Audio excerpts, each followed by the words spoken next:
Greetings, members, one and all of the Salivation Nation. Here's an article that comes to us from Small Gold, and it's about how one man stole and buried hundreds of thousands of dollars worth of gold in San Francisco. It's one of the most calculated and extravagant heists in American history. It was recently revisited. Let's explore!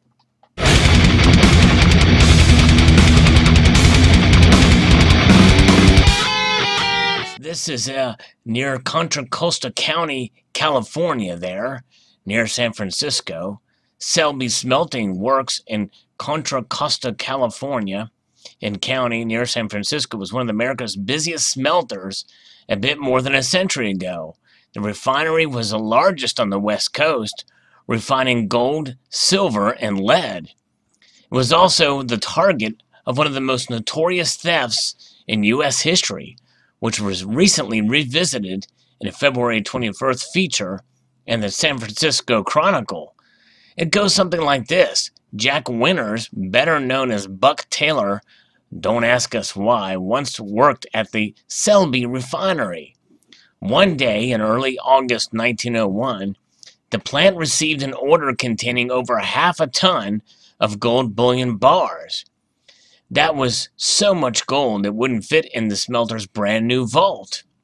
The staff was resourceful, or so they thought, and figured that some of the bars would be safe in an old walk-in vault located in the lead smelting wing of the refinery. Winters, aka Taylor, learned of this vulnerable gold stash and saw an opportunity. "I committed the greatest robbery of the century, and I did it alone," the Chronicle quotes him as saying.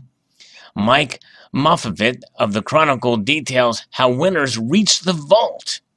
After more than 6 weeks of tunneling through dirt and the building's brick foundation, Winters, a former employee of Selby, finally reached the vault, an iron box of 10 feet long by 5 feet wide by 6 feet tall.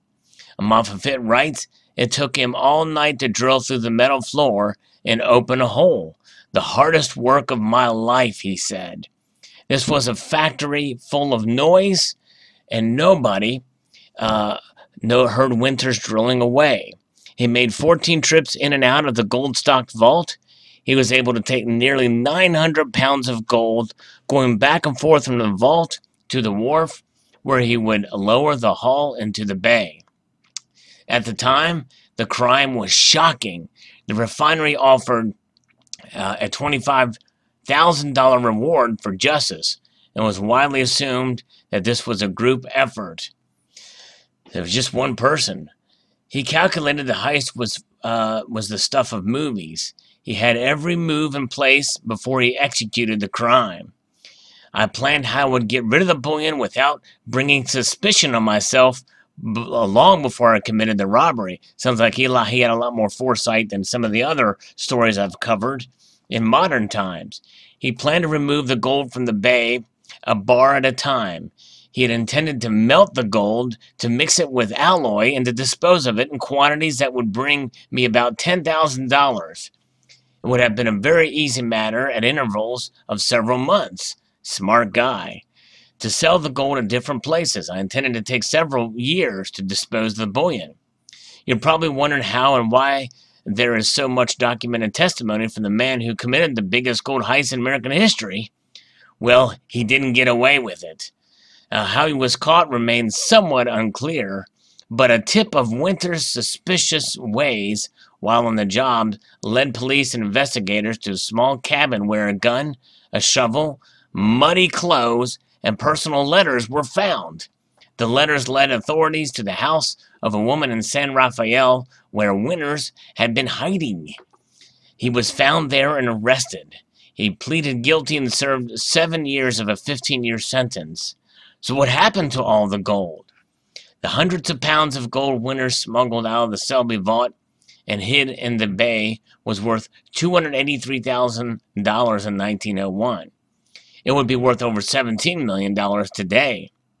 Some reports say that the divers recovered all the treasure, while others say that some of Winters' gold remained down there after recovery efforts, buried under the bay muck, the Chronicle reports.